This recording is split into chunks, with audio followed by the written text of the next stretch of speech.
if the Earth stopped, even for just an hour? Will it matter? Will we even feel it? I mean, how fast is Earth even rotating on a regular basis? And why don't we feel it at all? These are just some of the questions about our planet that may seem inconsequential, but one you'd be surprised to find the answers to.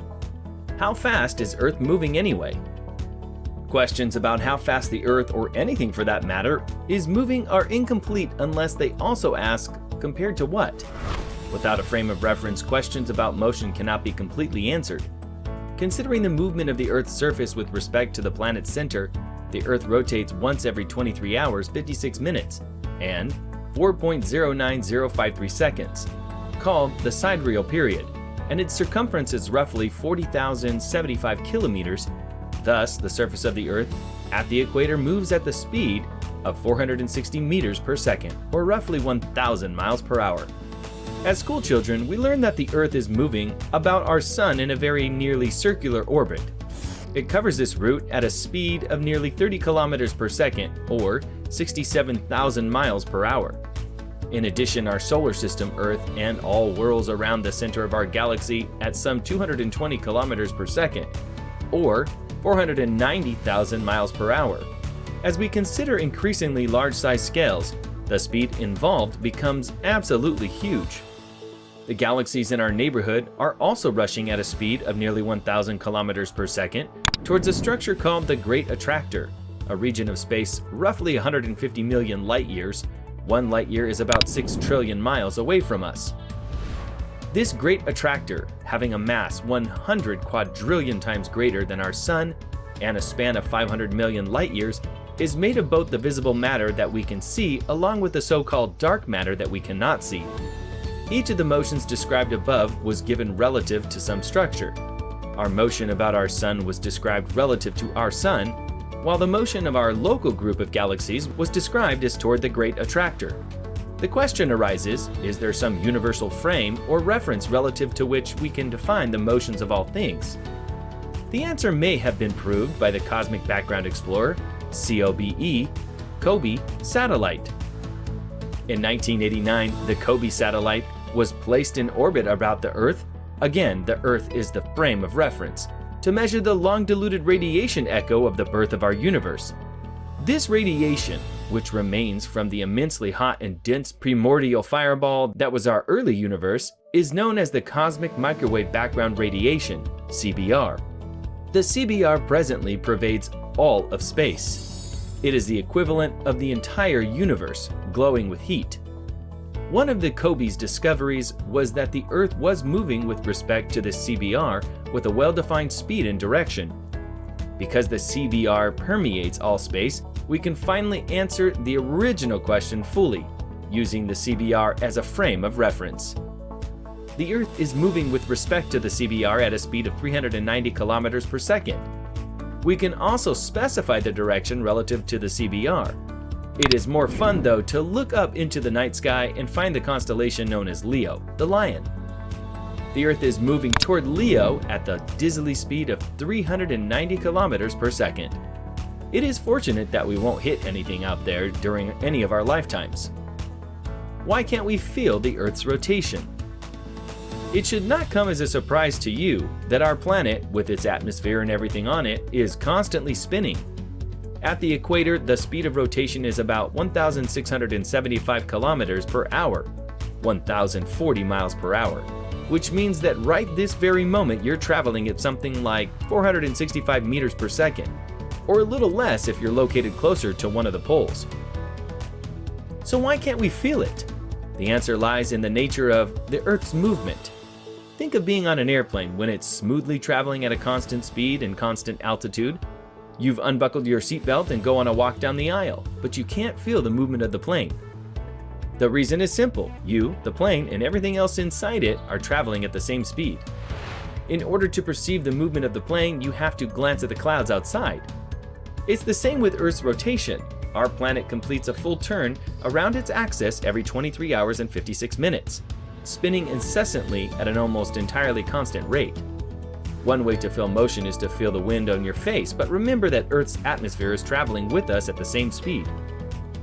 If Earth were to change acceleration, we'd certainly feel that.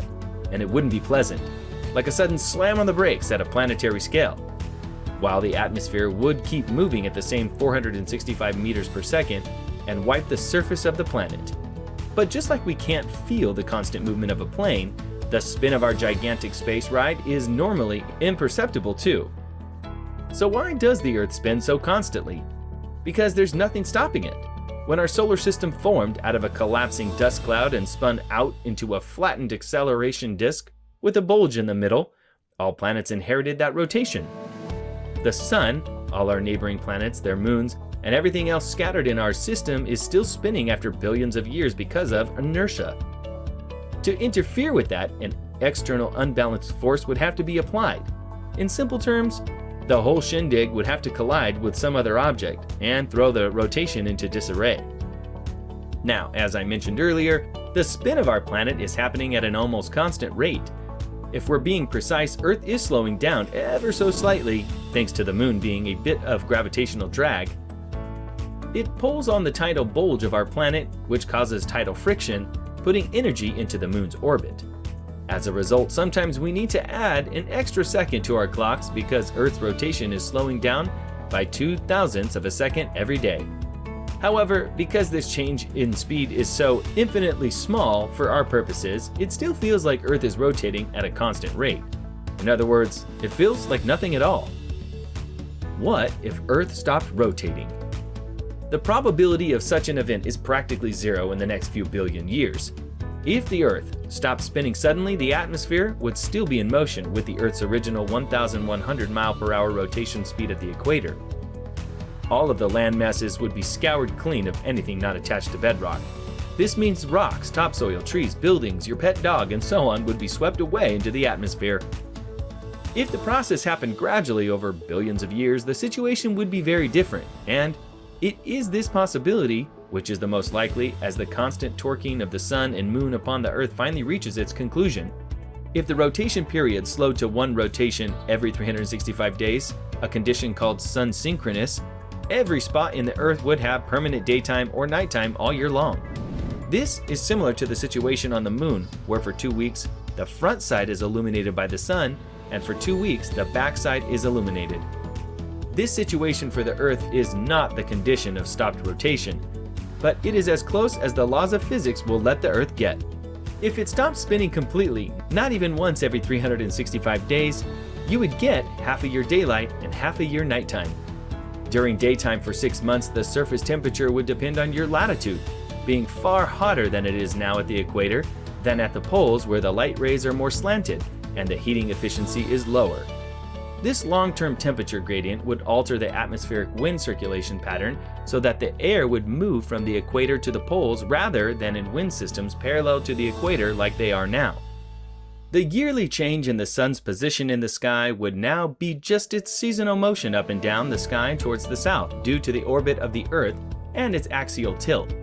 As you moved along constant lines of Earth latitude, you would see the elevation of the Sun increase or decrease in the sky, just as we now see the elevation of the Sun change from a single point on the Earth due to the Earth's daily rotation.